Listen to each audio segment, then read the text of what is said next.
अनमोल ज्ञान। कुछ पुरुष भी जला दिए जाते हैं उस दहेज की आग में जो उसने कभी मांगा ही नहीं होता। अगर कलयुग में सीता सोने की हिरन चाहेगी तो आज भी राम से बिछड़ना तय है जनाब।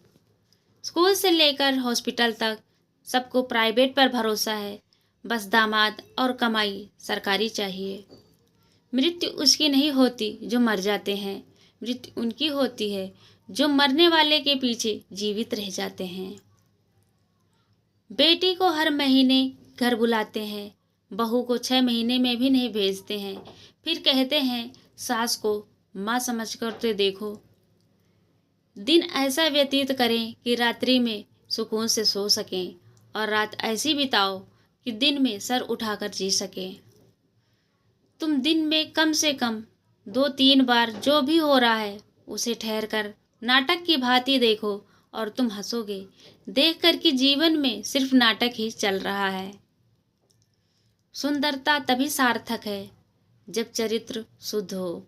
हमारी आस्था की परीक्षा तब होती है जब हम जो चाहे वो ना मिले और फिर भी हमारे दिल से प्रभु के लिए शुक्रिया ही निकले।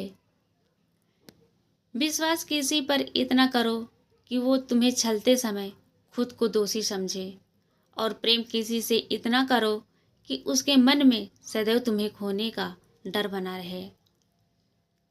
अपने हित से पहले समाज और देश का हित देखना विवेक युक्त नागरिक का धर्म है। बचपन में माँ का बेटे को गले लगाना जितनी छोटी घटना है, बड़े होकर बेटे का माँ को गले लगाना उतनी ही बड़ी घटना है।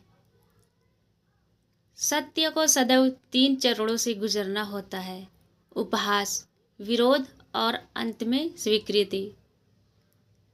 आप किसी की खुशियाँ लिखने वाली पेंसिल नहीं बन सकते, तो एक अच्छा इरेजर बनिए जो समय आने पर किसी का दुख मिटा सके। आपके कारण किसी के होठों पर यदि मुस्कान आती है तो आपसे ज़्यादा किस्मत वाला कोई नहीं।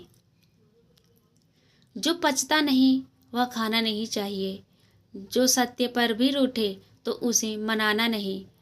1000 चाहने वालों से एक निभाने वाला बेहतर होता है। जो व्यक्ति अपनी गलतियों के लिए खुद से लड़ता है उसे कोई हरा नहीं सकता।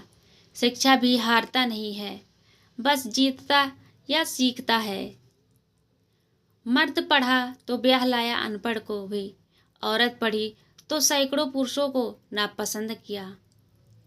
पुरुष की भावनाएं हंसी का पात्र बनती है, हृदय टूटने पर केवल स्त्री को कंधा मिलता है। जमाने की अजीब सोच है कि मर्द मांग ले तो जिस्म की भूख बलात्कार, औरत खुद दे तो मोहब्बत। हम दूसरों की सफलता को स्वीकार नहीं करते तो वह ईर्ष्या बन जाती है, यदि स्वीकार कर लेते हैं तो प्रेरणा बन जाती है। रोटियां 3 दिन पुरानी थी और भूख 4 दिन पुरानी। गरीब बड़े आराम से खा गया क्योंकि रोटी भूख के मुकाबले ताजी थी।